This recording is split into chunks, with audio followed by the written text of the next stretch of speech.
Мы прыходзілі ў абутку, але танчылі басанож. І крыты рубероідам з бітумнымі швамі дах дзяліўся з намі назапашанай за дзень цеплынёю.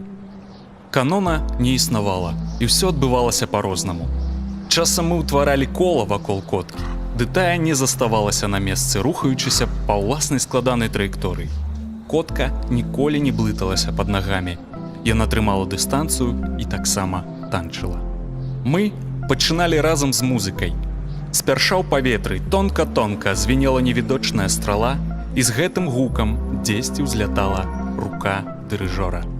Музыка была нячутнай вуху, аднак запаўняла сабой усю прастору і цалкам брала ў сваю ўладу. Мелодыі нябесных сфераў. Вызначэння мне не надта даспадобы, але лепшага знайсці не ўдалося. У маім уяўленні для нас гучалі санаты, імклівыя алегра, задуменна павольныя анданты, імпэтныя кантрастныя скерца. Наш танец немагчыма дакладна апісаць, бо кожны аддаваўся яму па-свойму, ды існавала і тое, што яднала. Тут не было старэйшых і малодшых, галоўных і тых, хто мусіў слухацца. Усе роўныя, і гэта давала непараўнанае пачуццё лёгкасці і свабоды. Спачатку мы рухаліся маленькім колам у адзін бок, потым, не згаворваючыся, паварочвалі ў іншы. Кола то пашыралася, то наадварот. Сціскалася так, што мы судакраналіся плячыма і рукамі.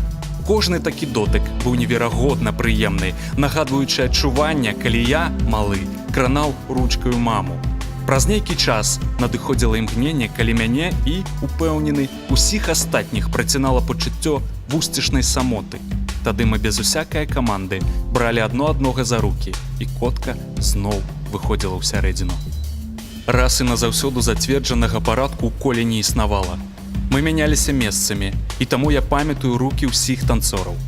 Маленькая і цёплая рука гімнасткі здзіўляла моцнымі кароткімі пальчыкамі, якія я мог асцярожна перабіраць, адчуваючы, як яны адгукаюцца лёгкім паколваннем нябачных іголачак.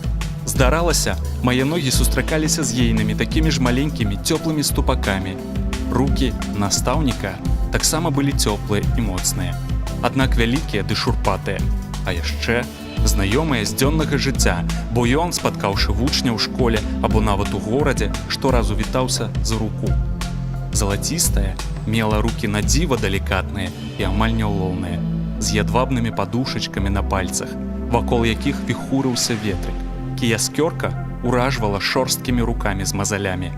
Відаць, не толькі гандлявала газетамі і часопісамі, але, думалася мне, часам садзіла памідоры і кветкі.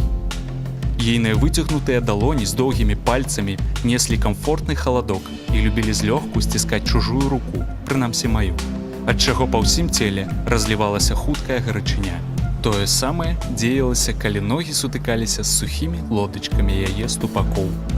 Потым мы абдымаліся за плечы, ствараючы зусім шчыльнае кола, у якім кожны чуў дыханне ўсіх іншых.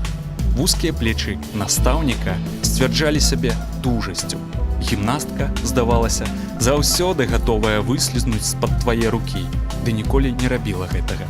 У кіяскёркі плечы чымсьці нагадвалі ейныя рукі, а ў залацістай здзіўлялі дзьмухаўцовай эфірнасцю.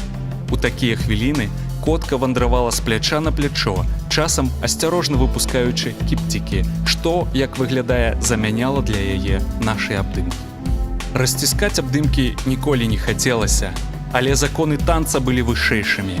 Набліжалася хвіля, у якую мы, без чыго-небудзь знаку, не спыняючы руху, зноў браліся за рукі і заплюшчвалі вочы.